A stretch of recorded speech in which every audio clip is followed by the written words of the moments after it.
Today I want to go over the entrepreneur versus employee mindset with all of you, because truly what makes the difference between a business owner and an employee is the way they think.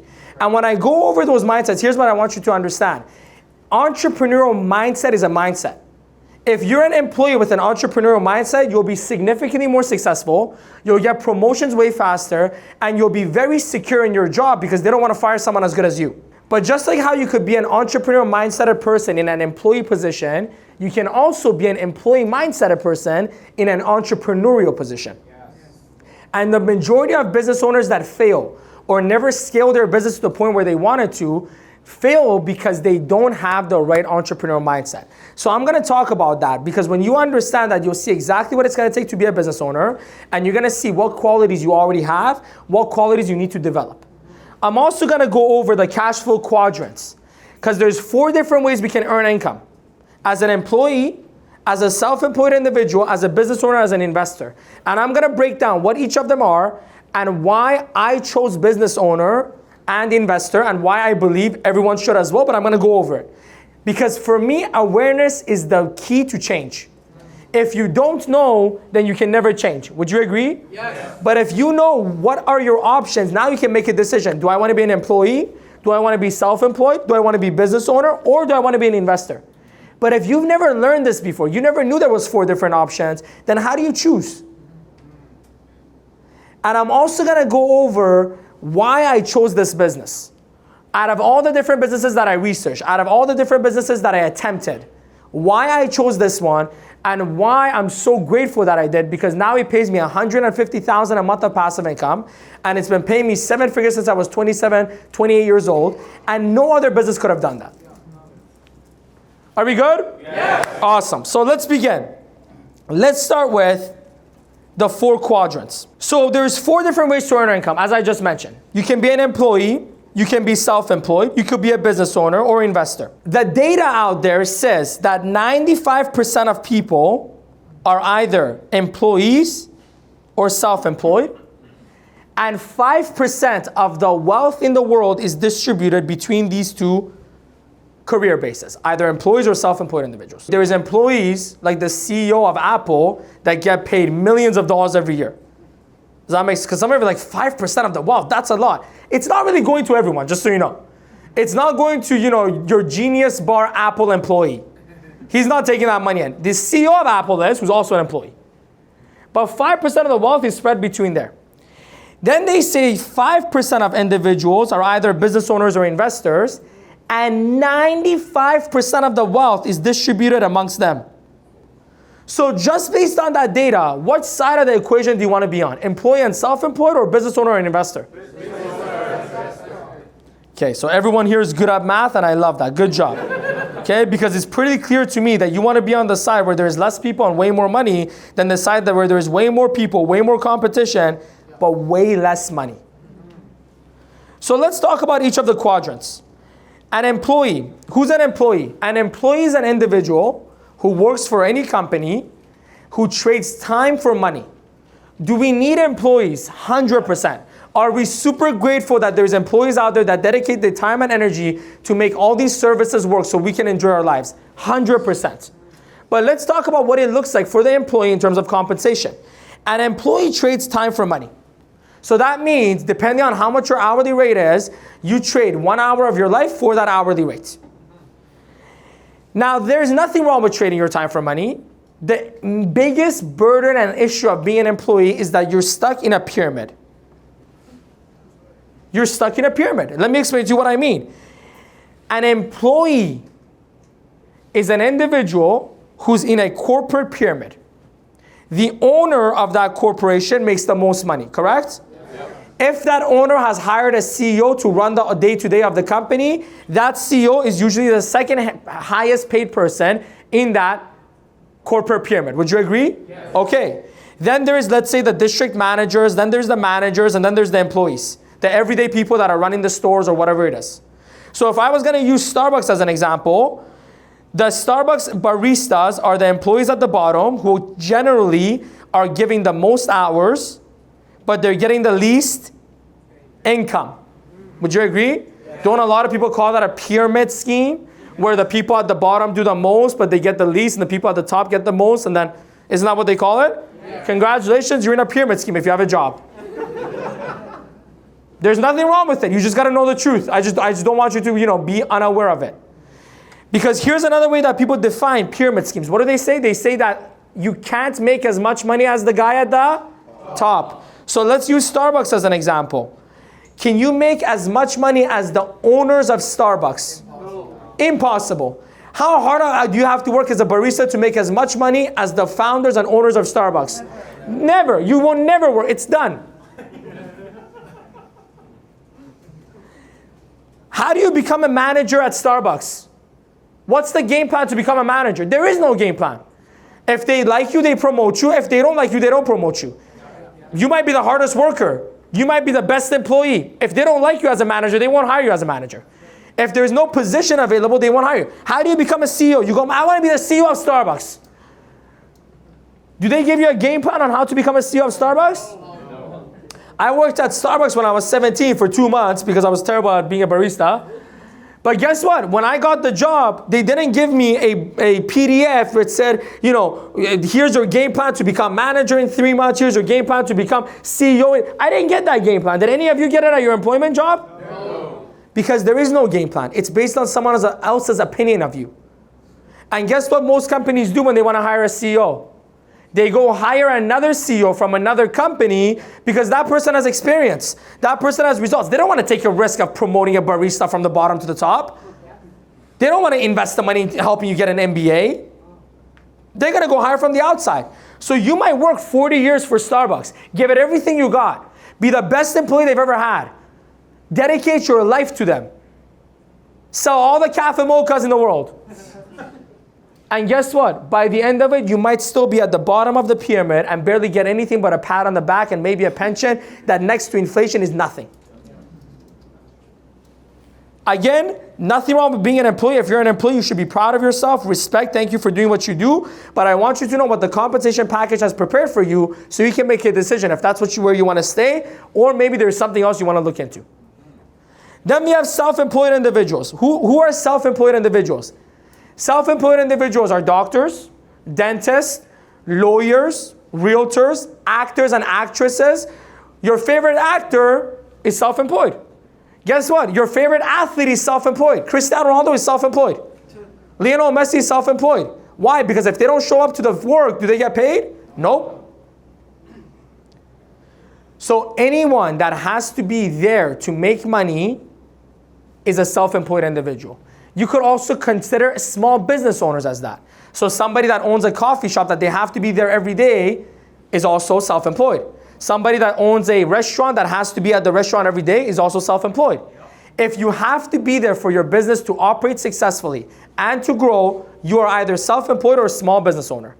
What does it look like to be self-employed or a small business owner? You trade time for money. That's the same. But there's one difference here. You're no longer in a pyramid. Now you can choose the value of your time based on how good you become at what you do. Aren't there actors and actresses out there that get paid, let's say $20, $25 an hour to be an extra in a movie in the background? Yeah. And aren't there actors and actresses out there that get paid millions of dollars to be in one movie? Yeah. Okay, they're both self-employed, they're both the same occupation, but because of how good they become at what they do, they differentiate their incomes.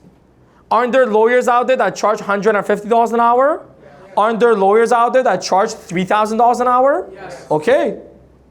So as a self-employed individual, now you have control over your future. You don't have to get someone else to like you. You don't have to beg someone else for a promotion. You don't have to go to someone and say, sir, ma'am, am I worthy of getting a raise?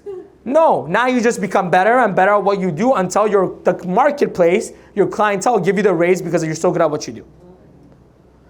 So based on that metric, what's better, being an employee or self-employed? Self-employed. But what's the issue with being self-employed? You're still trading time for money. Is time limited or unlimited? Limited. So if you want to be the greatest actor or actress in the world, guess what you got to do? Play a lot of movies. If you're going to do a lot of movies, how much time do you get to spend with your family and friends? Not much. The greatest lawyers in the world, are also the ones that are divorced usually. It's true. Go look at the data. Why? Because all they do is work and they don't have time for their wife or for their husband or for their kids. So the family falls apart. Because here's the thing, you can't have it all when you're self-employed. You either become great at what you do and dedicate your whole life to it and spend a little bit of time with your family and friends, or you spend a lot of time with your family and friends and dedicate no time to your business and don't get paid for it much. So you always have to make a decision. Better family person or better at my career? Not a fun decision to make, is it? So some people go, you know what, I'm gonna balance it out. I don't need to be filthy rich. I'll just make 100,000, 150,000, maybe 200,000 a year, but I'll come home at 6 p.m. or 7 p.m. and I'll spend a few hours with my family before I go to sleep, and I'll see them on the weekends. It's kind of a little bit of a balance in that case. But then there's another option. You can become a business owner. Who's a business owner? A business owner is an individual who has created a business with a system where whether they are there or not, they still get paid because the business still operates and grows. There is many examples of business owners. What we do gives us the opportunity to become business owners. I'm going to talk about that in a little bit. But let's use a traditional example. If you own a McDonald's franchisee and you go through all the training, it takes 3-4 years of training, a lot of money you invest, millions of dollars you invest. After 4 or 5 years of training and all the money you invest, you finally have a franchise that through the system that McDonald's gives you, through the employment that you hire, now that business can run on its own and give you some revenue, correct? Yeah. That could be an example of a traditional business. And I'll talk about the numbers in a second because I love comparing. Another example of a business, Starbucks. We just talked about it. When was the last time you went to Starbucks and the founders or the family of the founders were there giving you a coffee? Hey, yeah, my father is a big shareholder of the company. We're billionaires, but here's your espresso. Anything else? Would you like a banana loaf? Of course. When was the last time you had that experience? Howard Schultz, did he come and give you a coffee one time? No. Yeah, yesterday I was at Starbucks. Howard Schultz was very slow in preparing my cafe mocha. Very frustrating. These billionaires don't know how to make coffee. Have you had that experience before? Hell no, because they don't need to be there. There is a system and there's employees and that business is running and they're making money and they're growing and they don't have to spend a single minute of time there. So what's the beautiful thing about being a business owner? You have a lot of time freedom and you make a lot of money if you do it right. What is the challenge? You're still responsible though. So that means if, for example, Meta or Facebook, whatever it's called today, Facebook is what you all know it as, so I'm using that as the name, but it's Meta now. If Facebook gets sued, who goes to court? How many times have you seen Mark Zuckerberg in court? Hundreds of times. Because he's responsible for the company. He doesn't need to be there day to day. He doesn't need to spend a minute at the company for the company to operate, but he's responsible for it. So if there's a liability, he has to answer. So then there's a fourth option, which is investor. Who's an investor? An investor is somebody who has investments in place, assets in place that pay them cash flow. An example that I like to use, that's a very easy one, is you invest $5 million, you get 5% rate of return on that in a low risk investment, let's say, or low to medium risk, depending on what kind of investment it is, and it gives you $250,000 a year in income. And what is that income coming from? The interest, not the principal. So does the money ever run out? No, because you're living off the interest of the money, not the money in itself. Now, in the case of an investor, you have time freedom, you have unlimited income potential, you also have no liability because last I checked, your money can't sue you. So if I were to ask you, where of these 4 quadrants would you like to be ideally? Which one would you say? Investor. And you know what they call that? Retirement. That's what they call retirement, where you have so many assets, where the assets are paying you a cash flow, so you don't need to work for the cash flow. But there's different game plans that people sign up for when it comes to becoming an investor. One of the most traditional game plans and the least effective, based on the data, is the employee game plan. What is the employee game plan? Become an employee, work for 40 hours a week, for 40 years, save up some money, and then retire off that money. That's one game plan. How is that game plan working out for people? Horrible. How many people do you know that actually can stay at the same company for 40 years? Every recession, people get laid off. Every recession, companies are going bankrupt. Maybe there was a time where that was possible. Times have changed, guys. There is no more job security the way there used to be. Companies aren't loyal to their employees anymore. And even if they were, how well are people doing with saving money nowadays? Especially in places like Vancouver or other expensive places. Is it easy to save money with an employee income? So the 40-40-40 game plan, which is work 40 hours a week for 40 years to retire 40% of your lifestyle that you had before, is no longer working. Now it's more like a 40 forever game plan, which is 40 hours a week until you clock out. Unfortunately. And I'm not happy about it. I wish it wasn't like this, but it's like this. It's true. Then there is the next game plan, the self-employed or small business owner game plan. I want to use realtors as an example here. What is the game plan of a self-employed individual like a realtor? I'm going to go sell a bunch of houses, get a bunch of commission, then I'm going to buy a bunch of houses, I'm going to pay them off in 30 years, and then I'm going to retire off the rental income. How's that game plan working out for all the realtors out there? Horrible. Because every time there's a real estate recession, guess what happens? They lose their houses because they can't afford to pay the mortgage anymore. I'm not being mean, I'm being honest. Yes. If being mean is being honest, then I'm honest. But it's true. So not a very effective game plan.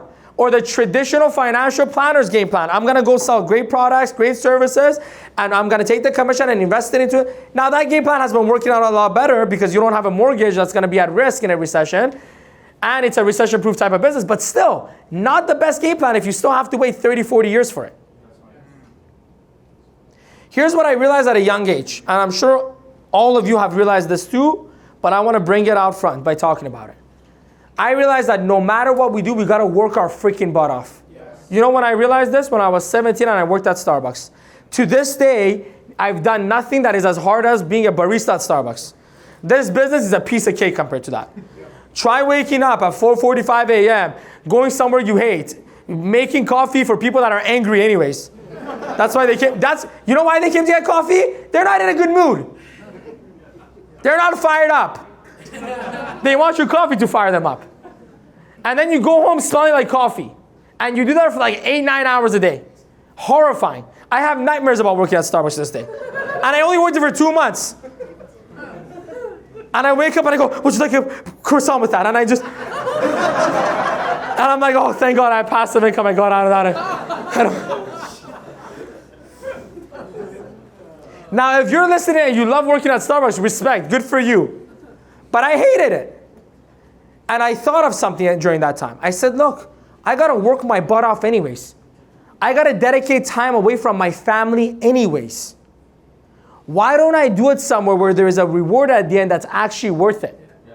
So when I was looking at different things I could do with my future, I looked at different stuff. I was like, well, if I become, and my confidence is that whatever you set your mind to, you can become one of the best at it. Yes. So my question was, if I'm the best at something, what is the reward at the end and is it worth it? So I said, if I'm the best Starbucks employee of all time, what is the game plan at the end of it? Well, they're going to give me some mediocre pension, if that. If I become the greatest realtor of all time, I'll make good commission from selling property, but guess what I got to do every weekend? Take two people to open houses and still work. Because if I don't work, I don't get paid as a realtor. Then I looked at this business model. And I looked at some of the best people in this business. And guess what I saw? The best people in our business make $2 million a month of passive income. A month, that's $24 million a year of passive income. And they don't have to do anything for it. And not only do they get passive income because they're business owners, they also help thousands of people make hundreds of thousands of dollars and make millions of dollars and change generations of lives.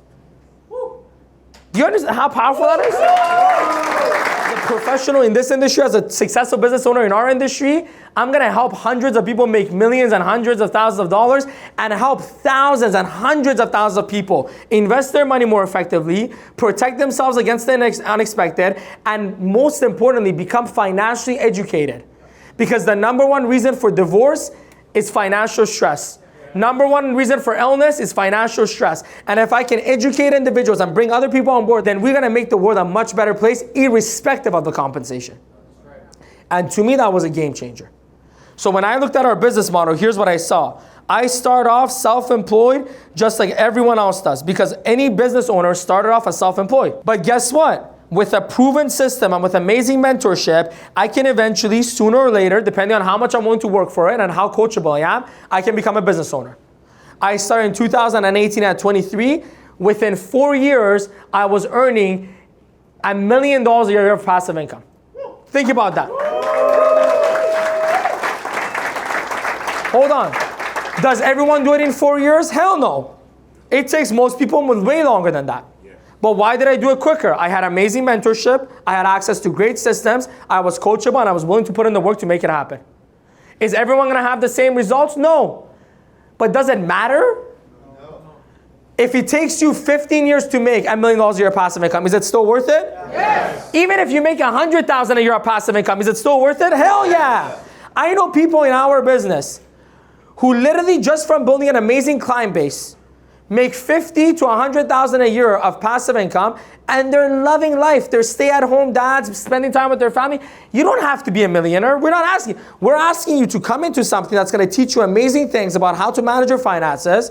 We're asking you to learn great skills that you can take into any part of your life and build something that not only will pay you passive income, but you can pass it down to your kids. Because when I became a business owner, not only did I have the opportunity to earn money without investing my time, so I could do whatever I wanted with my time, but guess what? I can pass down my business to anyone that I want in the future. Yes. I can sell this. It's an asset. Can a realtor sell their sales skills? Hell no. Hi, I'm a realtor. I like to sell myself. We're not buying. Thank you. But I have built an asset here, so I can sell the asset to someone else. If I was a realtor, can my kids become as great of a realtor as I am? Hell no. Maybe they can, maybe not. But if I can pass down a business, an asset that is paying cash flow every month, they don't need to have any skills. They just need to enjoy the money that's coming in. That's the power of being a business owner. And here's the next caveat that I saw with it. With all the amazing financial information that I learned by being a part of this, I can become one of the greatest investors. Isn't that powerful? Yes. So that's why when I looked at the 4 quadrants, it made total sense to me. I said, if I'm going to work hard anyway, if I'm going to dedicate my life anyways, I want to do it in something that's worth it at the end. But you know what's the worst thing about being successful? Is being successful and then realizing you put the ladder against the wrong wall. That's the worst. The worst thing is to work for a corporation for 40 years, climb the ladder, kiss a bunch of butts up the ladder, and then get to the top and look around and go, I worked this hard to become a CEO, so now I can work 100 hours a week? So now I can lose my kids forever? So now I don't see my wife ever? This is why I did it? That's the worst. The worst is to give it everything you got, become an amazing lawyer, and look around and realize you got nothing to show for it because everyone left you. Because you were too busy at the office all day. But I've been in this business now for 7 years, guys. And I look around every day and I go, thank God I chose this business. Because I look around and I see a lot of freedom that I have. I look around and see all the people that I've helped. Not just my partners in business, but all my clients that I've helped. Every time I do a client review, it's a static moment for me because because they go, Nima, thank you for pushing us to save money. Thank you for allowing us to have these investments so we can get, it's amazing. That's why I'm so fired up to invite so many people to be a part of this. If you find something that is if you watch the greatest movie you've ever watched, what do you do right after the movie's done? I don't know about you, but you know what I do? I call all my friends and family. This is the greatest opportunity I've ever seen. So as soon as I saw it and experienced it, I'm like, everyone needs to be a part of this. That's why I'm so fired up all the time. Some of you go, Nima, you make so much money, you have so much passive income, you're a young guy, why don't you go enjoy your life? I am enjoying my life. I enjoy my life by giving back.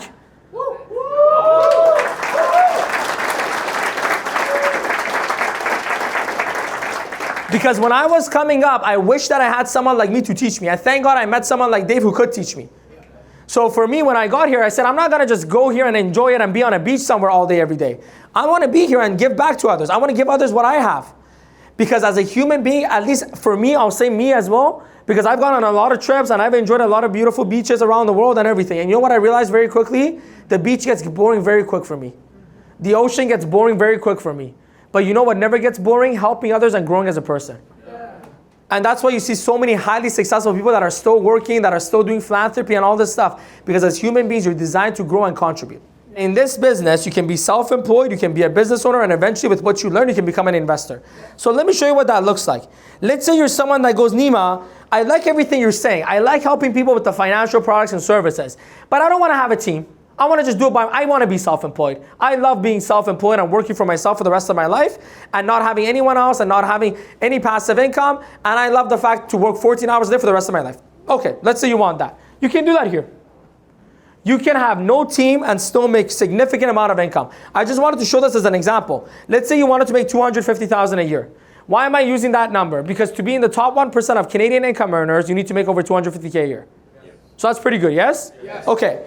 You can do that with no team with us. You don't need to have a single team member. You don't need to bring anyone else in this business. All you got to do is service your clients with these amazing products.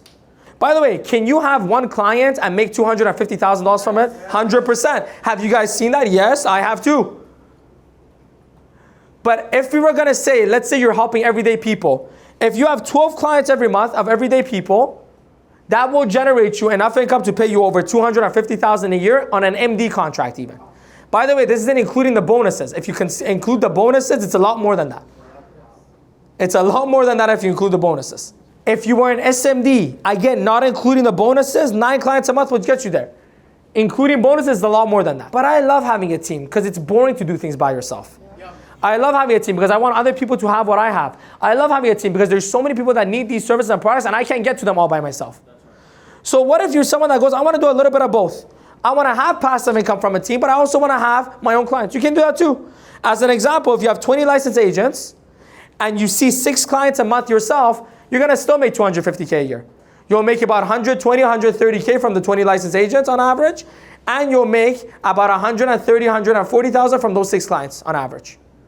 Is that good or bad? You also get the option to have full passive income. If you wanted to make $250,000 a year of passive income, all you got to do is help 40 people get licensed and learn to be a great financial professional in this industry. And guess what? Those 40 people are going to be making good money, either part-time or full-time, and loving you for helping them. Isn't that amazing? Yes. So you get all 3 options here. All 3 options. And that's why another reason I chose this business. Because I wanted to be in a position where in the early stages where I didn't know how to lead, where I didn't know how to teach, where I didn't know how to build a team, I still wanted to make good money. And I'm like, because these products are so great and they pay so well, I can do that. And as I fell in love with leadership and building organizations, I also loved the opportunity that I had there. And just so you understand better, if you look at the building side of things, it's very simple. What does it mean to build a business here? It means to have a financial agency. What do you need to have an agency? Licensed agents. Yes or no? Yes. If you wanted to have a real estate agency, what do you need? Licensed agents. Yes. Now, in real estate, what happens? They learn everything from you and then go start their own agency. Here, we can just teach them to build their own agency with the help of our platform. That's why it works. But it's no different than a law firm. What do you need to have a law firm? You need lawyers. You got to recruit people that are lawyers and then have them work for your firm instead of another firm. If you want to have a gym with personal trainers, what do you need to do? Recruit certified personal trainers. It's very simple. That's it. So here's the math.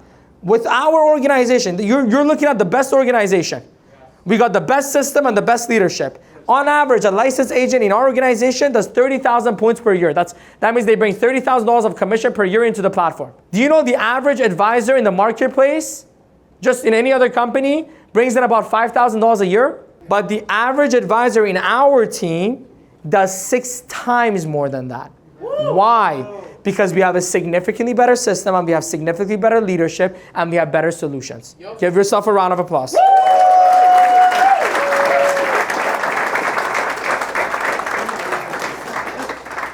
So what does that mean? That means if you have 10 licensed agents, that should earn you as an SMD, which is an agency owner, about $60,000 a year of passive income.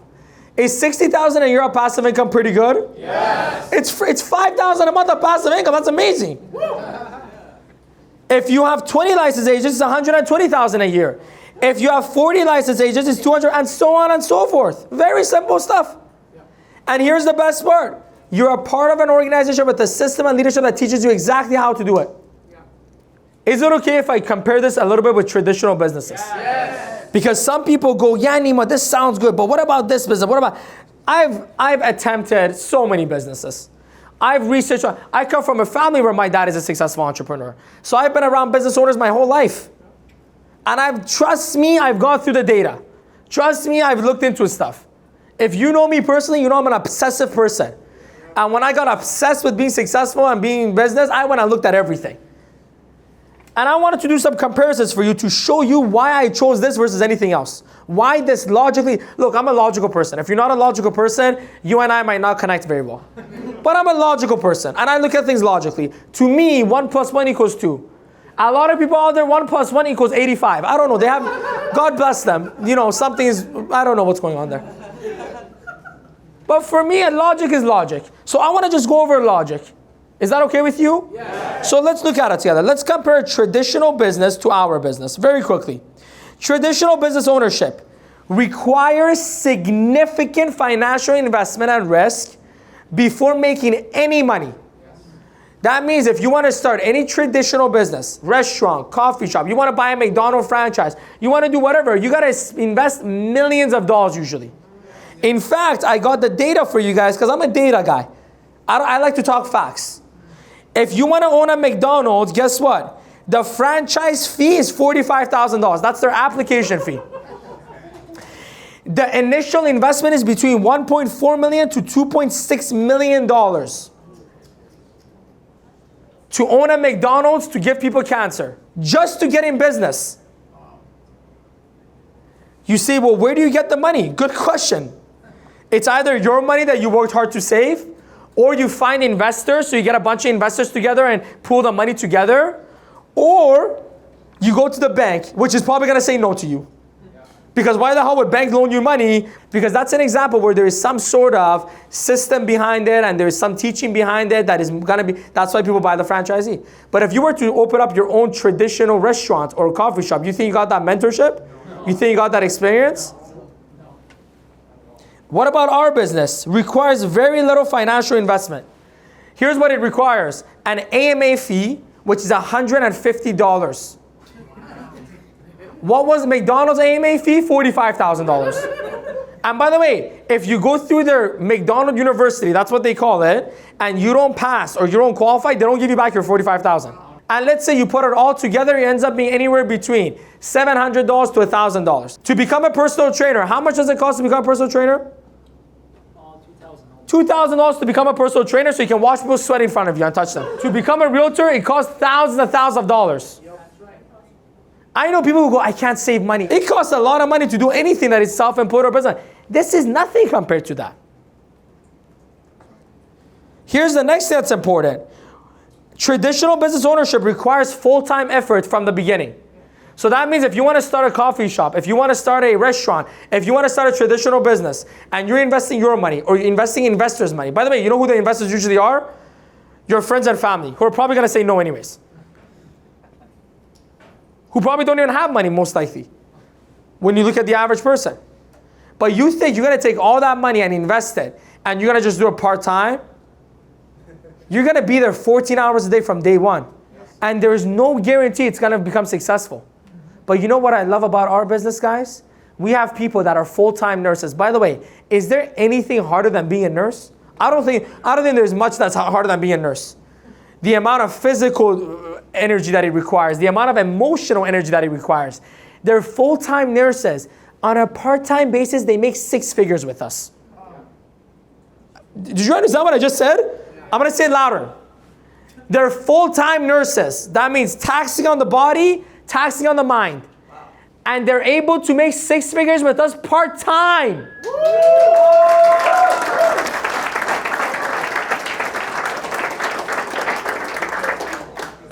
You know what's the number one thing that people say when it comes to starting a business? What if it doesn't work and I can't pay my bills? And it's a real problem when it's a traditional business. But our business doesn't have that issue. In our business, you can keep your full-time job, you can keep your full-time career, and you can be part-time as long as you want. As long as you want, until you feel confident and comfortable, learn the skills, get them, and then you can go full-time if you want to. Or just stay part-time, no problem. We got nothing against you. Do whatever you want. Isn't that powerful? Yes. Let's do another comparison. As a traditional business owner, you have to hire employees who you have to pay for their time. Are all employees amazing? No. Some of them slack, some of them steal time. Isn't that something you hear all the time? If you've been in, right, some of them create drama for your business, some of them create, and you pay them hourly for being there. And most of the time, they might not be productive. And do you know how much money it costs to fire someone and rehire someone and go through the training? I hire employees in our admin team, and I can tell you, it's not an easy thing to do. But guess what we do here? We bring in independent contractors.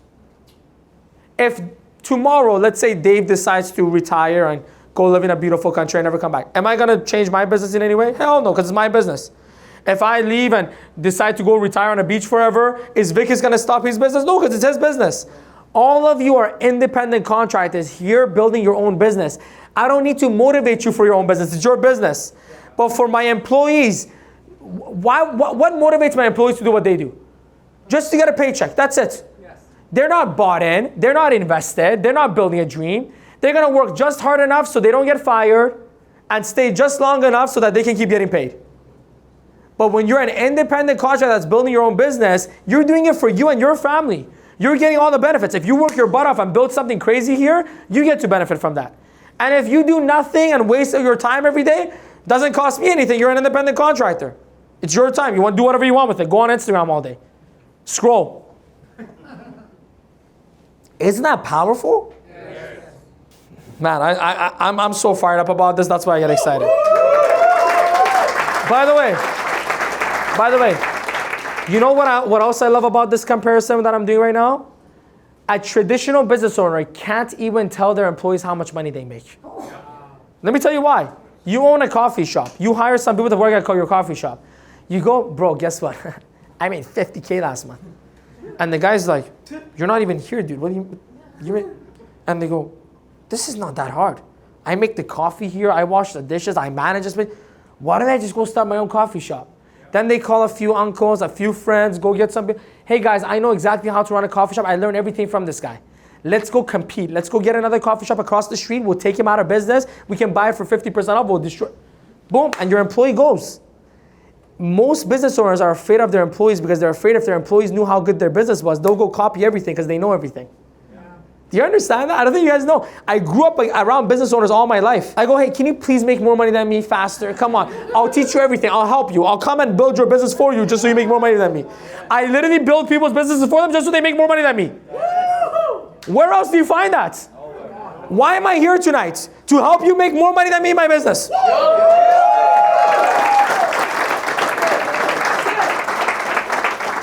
Look guys, it took Dave, and Dave's a stud. It took Dave 10, 11 years to make $1 million. I did it in 4.5, 5 years. Why? Because I had the mentorship. Where else would I have found that? Do you guys understand the power of what we do? Are you guys getting it? Yes. And that actually brings me to my next point. When you have a traditional business, there is no mentorship. You think you're going to go open up your coffee shop, your restaurant, whatever other business, and somebody's going to call you every day and go, can you please work? Can you please show up? And they'll listen to your problems. Yeah, I have anxiety. And you literally have people who are successful in the exact same business you want to be successful in, who've gone through exactly what you're going through, calling you on a day-to-day basis to help you stay motivated so you make your business come true. Do you know how powerful that is? By the way, do you know that we also have mental health? Have you ever paid me $1 for any of my mentorship? No. Have you ever paid me for any of these classes? Do you know how much I can charge for these classes? One of our great MDs, Mark, he was telling me, he goes, dude, before I came in this business, I was paying $10,000 for sales courses that sucked compared to what you teach us. Guys, one of the most expensive industries in North America is the coaching industry. And one of the most lucrative. We don't charge you a single dollar, and we go out of our way to mentor you to help you succeed here. At no cost to you. Doesn't cost you $1. And by the way, you know why we do it? With the hope that you become successful. You might not even become successful. By the way, does everyone do this in our business? No. It's our team that does it. This is a unique, you're a part of a unique group. Look around you. If you have an MD, thank your MD. Because that MD is in a culture and a system that does this. I've been to a lot of other offices, I've been to a lot of other teams that don't even know what the name of their MDs are. In their base shop, they don't even know who their SMDs are. So the fact that you're a part of this culture, where you have someone that calls you, it's unique here. That's why this is the best team and we get the best results and we have the most people winning. It's because we do things that other leadership teams don't do. We have systems that other teams don't have. But isn't that powerful? You know the stat out there is 9 out of 10 businesses fail. Do you know why they fail? No mentorship. No experience. Because they did another stat. 9 out of 10 businesses fail. But 9 out of 10 businesses that are started by a successful entrepreneur succeed. Yes. You don't need the experience. You just need a mentor that has the experience to call you and tell you exactly what to do. And all you got to do is just listen and do, and you'll get there even faster. Exactly. And if you're a great teacher, you help your team do what you did in half the time that you did it. And that's why I love what I do, because I get to help people have what I have and more. Whereas if I had a traditional business with employees, I just have to pay them a salary and hope that they don't find out how much money I'm making and the millions that I'm taking home. I always wanted win-win situations in my life, and I've never found an opportunity that's more win-win than this. Is it okay if I keep going? Yes. Expansion of the business is extremely difficult, which means your income caps at a certain point. Basso, one of our great SMDs, his family has a restaurant where they sell donors. Okay? He says it's the best donors. I believe him. But let me ask you a question, Basso. How many locations do you guys have? Right now, one. They only have one location. And his dad is an amazing entrepreneur. How long has he had that one location? That one has been there for 2 years, but he had 4 before. He had 2 for 2 years. Okay, and he had 4 before. And he brought it down to 1. Why? Was it a little too hectic to manage 4? Was it a little too much money? Was it a little too no profit? That's what traditional business is like. It costs so much money, and not just money, guys. It's not just getting the location. It's also hiring the right people to run it. Yes. And then all of a sudden you realize you invested all this freaking money to open up that business, that second location, and the manager you hired doesn't show up to work the next day. They're having a bad day. They're sick. And your investment goes down the drain like that. But in our business, guys, right now, our team, just my team, and we've only been in business for 7 years. I've only been an SMD now for like 5 years. We are in every province of Canada, and we're now expanding aggressively in the US. Yes, by the way, 80% of the provinces I haven't even been to.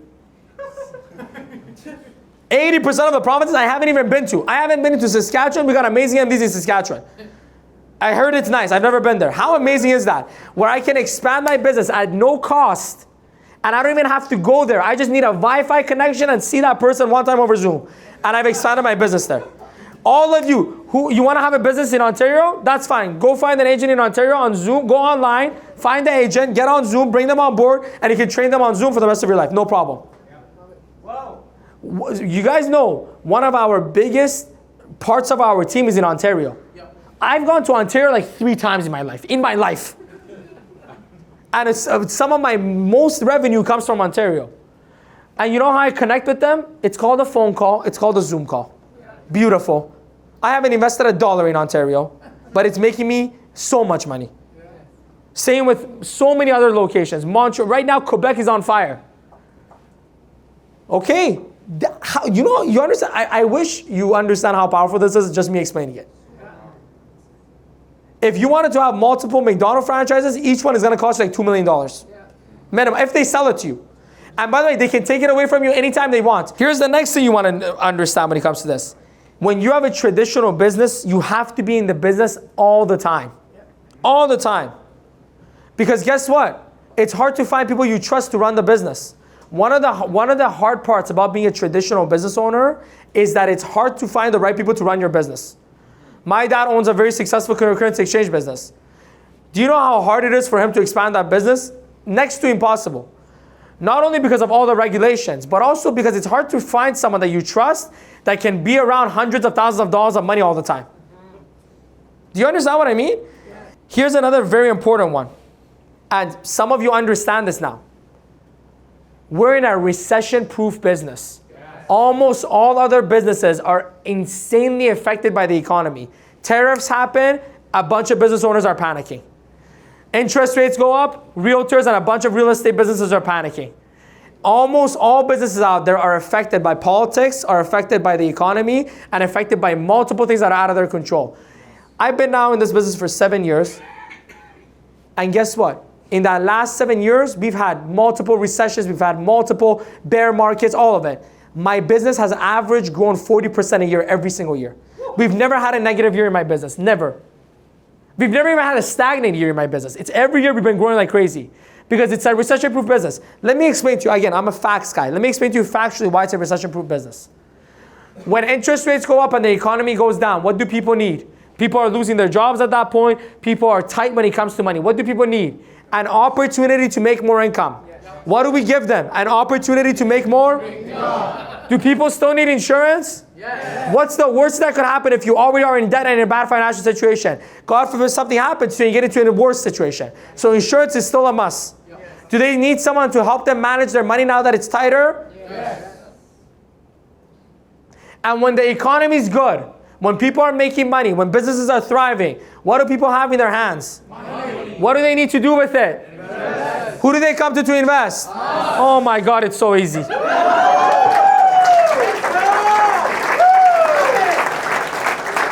Guys, one of the things I found out at an early age, common sense is not common.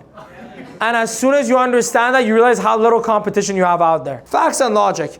All you gotta do is just sit there and go, that makes sense, and then go for it. How many of you have kids? Okay. How many of you love your kids? I hope the same people raise their hand. Okay. I needed to double check. I looked around, I needed to double check. Okay, good. Many of you maybe want to have kids. Maybe of you maybe want to have a family. Yes or no? Okay. Yes. Would you like to pass down something to them so their life is easier than yours was? Yes. You can do that with this business. See, a traditional business is not easy to pass down. Because guess what happens when a new owner is a part of it? All the employees get what? Jealous. Yeah. Who the hell is this kid taking over the company? I've been here for 30 years. Who the hell? Oh, you're just here because you're the son of the guy. You're just here because you're the cousin of the guy. You're just here. They don't respect them. And by the way, that kid or whoever that is that takes over the company, how do you know they're as good as you? You don't know that. So they might ruin that thing very quickly because their leadership now matters. Their management now matters. In our business, guys, guess what? If God forbid something happened to me tomorrow, Stora can take over this business and doesn't have to do anything to it. Every month the money comes in, no problem. Because what do we have? Independent contractors that are leading their own businesses. When I have kids in the future, I can pass down this business to my kids. They don't need to know anything. And the money comes in every month because guess what we have? Independent contractors that are leading their own business. It's not employees that they need to manage. They don't need to come up with anything. It's already built. They're all doing their own thing. They don't even want to talk to you. In fact, most of the independent leaders that are running their own business are probably not even interested in talking to my kids. Yeah, bro, get the passive income. Who cares? I don't care. I'm doing my own business. Do you know how powerful that is? Yes. Literally, there's classes for wealthy people on how to transfer their business to the next generation because they screw it up so often. I don't need to worry about that because nothing's going to happen. Here, take the code. Here's the license. Make the money. Good luck. Even if my kid tries to call someone, they won't even pick up. Dude, we don't care about what you have to say. I'm running my own business. Bye. Your dad was sick. I don't know who you are. Goodbye. Like, I'm doing my own Wednesday sessions. I don't know why you call me. Bye.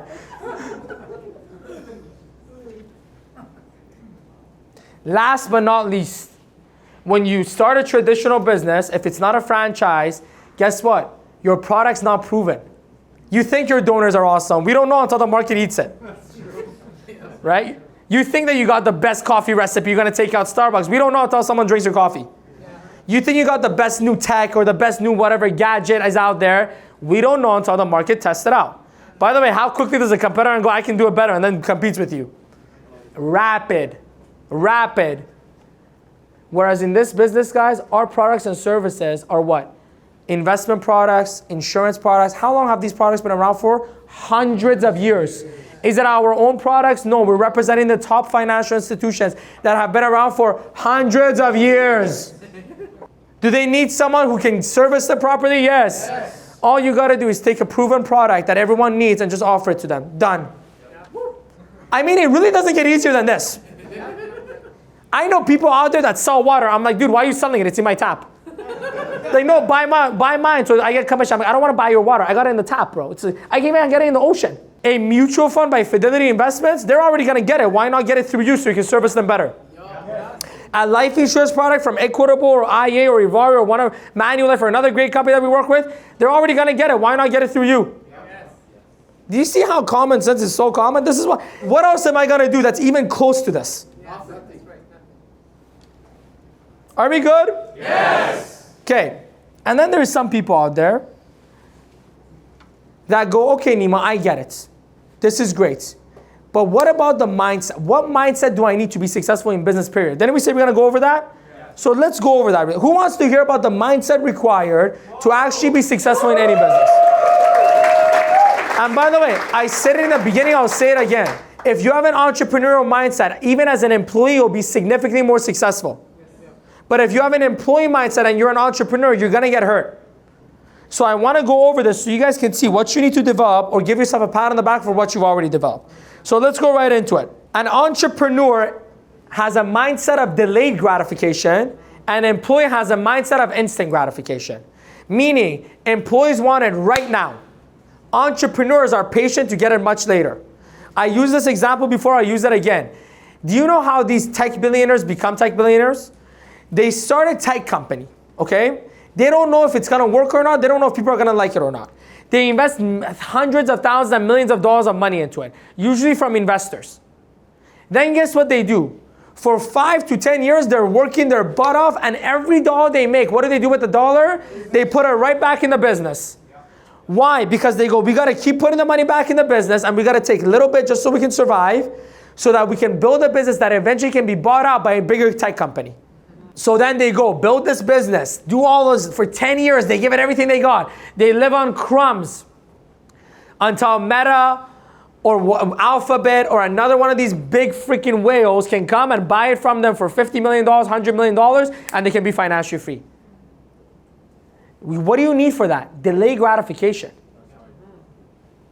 Patience is a requirement. You want it to happen faster, take more action, but you still got to be patient. Look, you could be the most dedicated, disciplined person when it comes to the gym. You could know all the best workouts. You could know all the best diets. You still need to do it for a while before you get the results. It's still not going to happen overnight. That's why so many people quit going to the gym, because they want it to happen overnight and it takes time. Delay gratification, you need it. What's the next one? Entrepreneurs expect to get paid for results. Employees expect to get paid for time. Meaning, an employee goes, I showed up here for a few hours, pay me. An entrepreneur goes, I provided these results, now pay me. Do you get what I mean? Yeah. See, when you're an entrepreneur, you only get paid for results. So if you start a coffee shop and you have the best coffee with the best service in the best location, the results of that could be more revenue. But if you just stand at the coffee shop every day, they don't pay you anything for that. But employees go, I just showed up, so pay me. Entrepreneurs go, what do I need to do to provide value to the marketplace to get paid? So if you're an employee and you have an entrepreneurial mindset, you know what you're thinking? How can I provide more value to my boss and to the company that I work for so they can pay me more, or so that when the recession happens, I'm the last person they fire? That's the way that you think if you have the entrepreneurial mindset. If you're an entrepreneur but with an employee mindset, you know what you think? I've been here for 3 months. I've been doing this for 1. How come I'm not rich? Because you're not good. You're not good at this yet. It takes time to be good at anything. You're not good at it yet.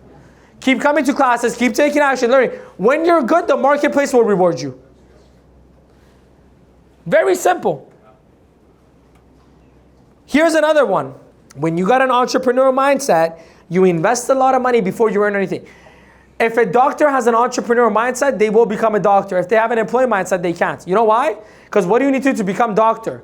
Invest a lot of money and a lot of time and a lot of stress for 12, 14 years before they give you the white coat so you can work 12 hours a day now. That's what it takes. You want to be a lawyer? Same thing. You want to be, that's the entrepreneurial mindset says you got to invest a lot into yourself. Invest a lot into your business before you get a dollar. You know what an employee says? I'm not doing anything until I get paid for it. Hey, I worked 2 weeks. I want my money. Here's the most common things that entrepreneurs say. I'll do it so. I'm gonna invest this money into this course so. I'm gonna go to this convention so. I'm gonna come to these classes so that I can get this. You know what an employee says? I'll do it if. I'll stay longer after work if you pay me overtime. I'll work on the weekend if you pay me overtime. I'll show up and give you my best if you give me good benefits. What a mindset.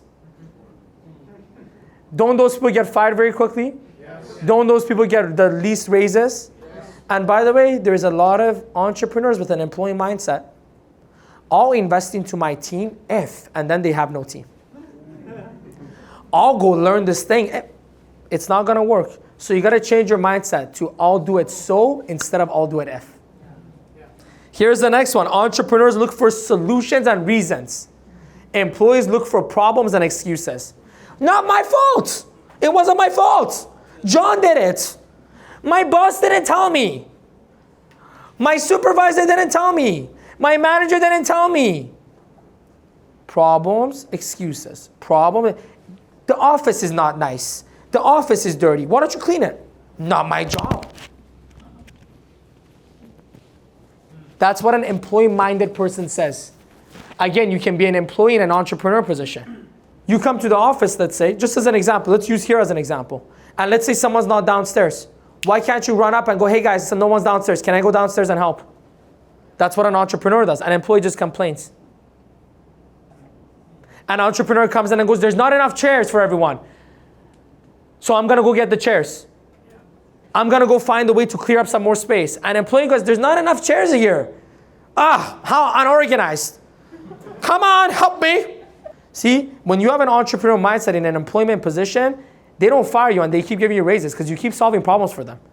Because you're a solution-oriented person and every business owner loves that.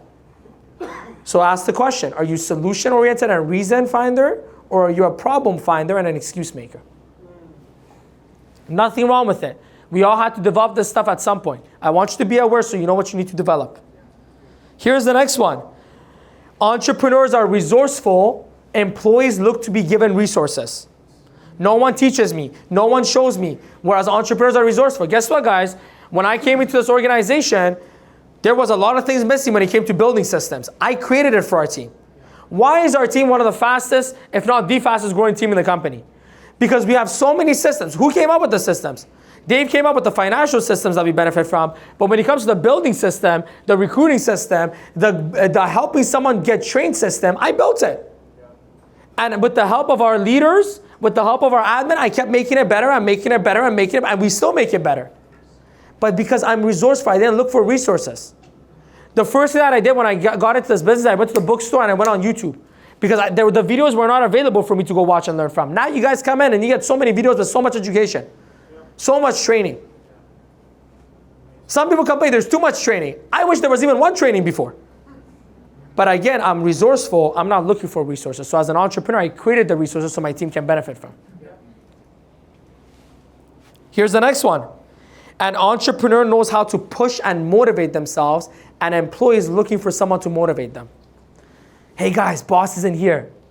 Let's go on, show me YouTube videos. Nice. Yo, you tried that new game? Oh my God. Oh, he's here. Okay, pretend like you're working. Hey, is the company gonna go bankrupt with this? Maybe, but nah, whatever, who cares? We're getting paid for the hour. It's like children in school. By the way, it's not just employees. It's entrepreneurs with an employee mindset that do that. My team's not watching, who cares? Let me just do whatever. But remember something. You have to learn to motivate yourself. In fact, one of the things that most people don't realize is that being motivated is a skill, not a genetic. A lot of people look at me and they go, Nima, how are you so motivated? Because I work at it every single day. Every day I have a routine on how to motivate myself. Every day I have a routine on how to motivate myself. I have trainings, hour-and-a-half trainings on how to motivate yourself. It's a skill. You got to develop it. No one's going to motivate you. And even if they do, that means you're only going to be motivated as long as they're around. Don't you want to learn how to motivate yourself? Because guess what? When you learn something, what can you do after? Teach others how to do it. If you learn how to motivate yourself, you can teach your kids how to motivate themselves. If you learn how to motivate yourselves, you can teach your friends how to motivate. But motivation is a skill that you develop if you're willing. It's amazing that you're in an opportunity where somebody takes the time to call you and motivate you. But at some point you gotta go, what did he say that helped me? Let me say that to myself tomorrow. What did he show me that helped me? What did she show me that helped me? What did she guide me through that helped me? And now I gotta do it. You gotta learn, because we're in a business where we wanna teach you how to fish, not give you a fish. Because when I give you a fish, one day I might not be there to give it to you anymore. But if I teach you how to fish, even when I'm gone, the fishes still come. Yes. Entrepreneurs focus on thriving. Employees focus on surviving. Again, when you have an employee mindset as an entrepreneur, that's the mentality. Oh, if I just need to close this policy to make this much. I just need to do this to make this much, so I can just get by. But an entrepreneur sits there and goes, how do I 10x my income? How do I make this 10 times? I wake up every day. You know what's one of my thoughts that I have every day? How do I make this business even easier for all my team members? Some people, again, these are the people that is 1 + 1 = 85. But one of these low common sense people comes and says, Nima, wouldn't it have been better if I came into this years ago? I'm like, genius, special one, come here. Do you know that this platform has been around since the 90s? Do you know that a lot of people back then are no longer around? They're retired. Do you know that no matter how many years goes by, people still need insurance? Yeah. Yes. Do you know people need to still invest their money? Yes. Do you know those people maybe retire and are no longer around to service them? Yes. Do you know there's other people that need an opportunity to get in the industry? Huh. So it doesn't matter when you start. In fact, the later you come, the better it is. Because back in the day, guess what they needed to do? They went on payphones to follow up with people. Right now you have a reschedule and you're at home in your pajamas and you go, oh, they didn't show up. What a waste of time. And you go on your phone and scroll the universe. Back then, when they did it in the 90s, they went to a payphone because they showed up to someone's house that was an hour and a half away and the guy wasn't home. Then they went another 30 minutes to find the payphone and they paged them. The person wasn't checking their pager. Then they went home. When they got home, they said, oh, you didn't ring the right bell. Come back.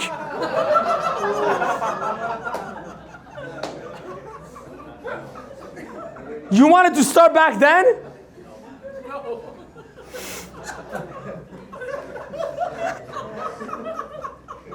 No Zoom, no technology. Daniel Fumble, one of the best builders in the company right now, he's been in the business for 9 years. He's making like $10 million a year in passive income. He started 9 years ago.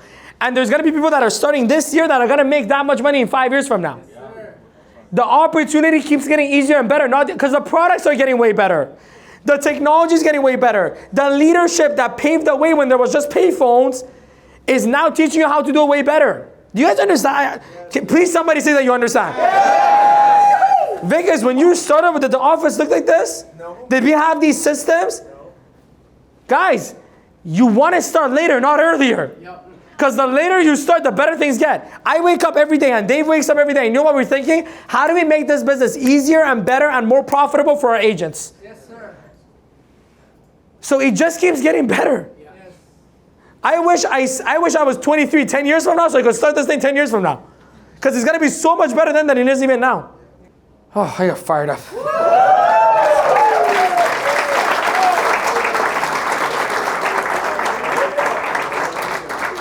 Entrepreneurs take 100% responsibility. Employees look to give away responsibility. Here's what happens when you take responsibility. You have control over your life and your destiny. But here's the negative about it. You got to do something about it. But entrepreneur-minded people take responsibility instead of giving away. They focus on thriving instead of being afraid of loss. They focus on faith. They're motivated by a vision, whereas employees are motivated by comfort. Here's what an employee thinks. How do I make my job easier so I can do less? Here's what an entrepreneur thinks. How do I make this business even bigger and even better so we can help more people? If you're an entrepreneur in an employee position, you will help that company grow to the next level. If you're an employee in an entrepreneur position, you will help bring that company to zero. So here's the whole message here. Develop the entrepreneur mindset so that you can make things grow and make things thrive and help others. And here's the last one I'm going to leave you with when it comes to entrepreneur versus employee mindset. Entrepreneurs learn to manage time. Employees need someone else to manage their time. They need someone else to say, do this, this, this. And entrepreneur learns how to say, I'll do this, this, this. In fact, I'll leave you with this when it comes to entrepreneur versus employee mindset. In order to be a successful entrepreneur, you need to be an amazing boss to yourself. Some of you may have worked at companies or played on sport teams where you had amazing coaches or bosses. Didn't they help you become a better player? Yes. If you want to build a successful business, become a better boss to yourself. In fact, one of the things that I'm very proud of is not how I lead others. It's not how I communicate to others. It's how I've learned to lead myself. And I'm the hardest person for me to lead, but when I learn to lead me and master me, leading and mastering others is easy. That's the biggest gift about it. So the whole session today, here's what it was about. One, understand how you can live a bigger life. Too many people play life small because of what they've been exposed to. You've been around a lot of employees, so you think being an employee is the only way. You might have been around entrepreneurs, and you think being an entrepreneur is the only way. In my opinion, awareness is the first step to change, and I wanted to make you aware of what's available to you. Here's what else I wanted to do, to help you gain more gratitude for what you have. But here's the sad part about this. I went over all of this. There's a lot of you that are fired up. A lot of you are listening to go, wow, this is amazing, this is awesome. And you still won't do anything about it. You know why? Because you'd rather stay in your comfort zone where you avoid failure, where you avoid making mistakes, where you avoid taking risks, where you avoid having some negative opinions from other people come to you, where you avoid doing things that you've never done before. Because of what? What are you protecting yourself from? That's my only question. Why? What do you protect yourself from? What is the end game here? Let's say you huddle in the safety zone for the rest of your life. You go in a fetal position in the corner of your house for the rest of your life. And you bring your family members with you. And I know people don't do that literally, but they do that with how they make life decisions. They just stay at the same crappy job that is not worthy of them. They may do the same things over and over again, just so they can stay in that comfort zone. For what? What is the end game? Where do you end up? Do you think at the end of it, God comes and gives you a reward? Hey, you took the least risk, you failed the least, let me take you to heaven. Is that in the Bible? I didn't see that in the Bible. I didn't see it in the Quran. I haven't seen it in any religious text where you just huddle in your comfort zone and do nothing and you're rewarded with heaven. So then why do you do it? Because we're all going to die anyways. This thing ends up finishing anyways. What happens after this? I don't know. I hope we go to heaven and all that fun stuff. I don't know. I haven't been there. I don't want to go there anytime soon.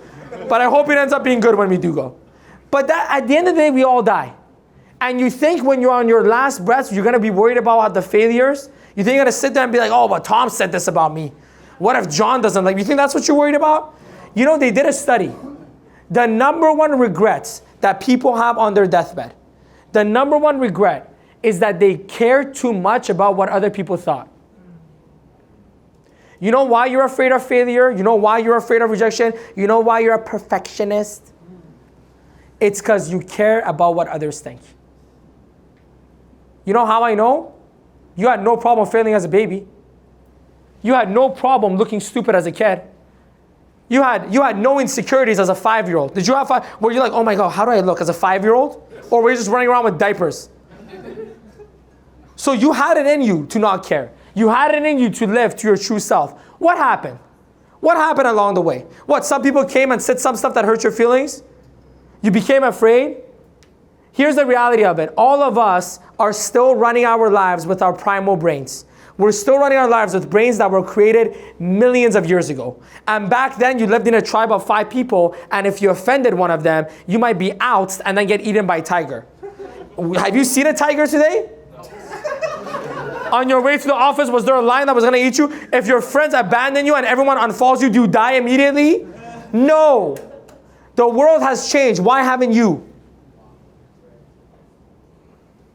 We don't need to be afraid of social stigma anymore because we're not in little tribes with 5 people and worried about a tiger eating us.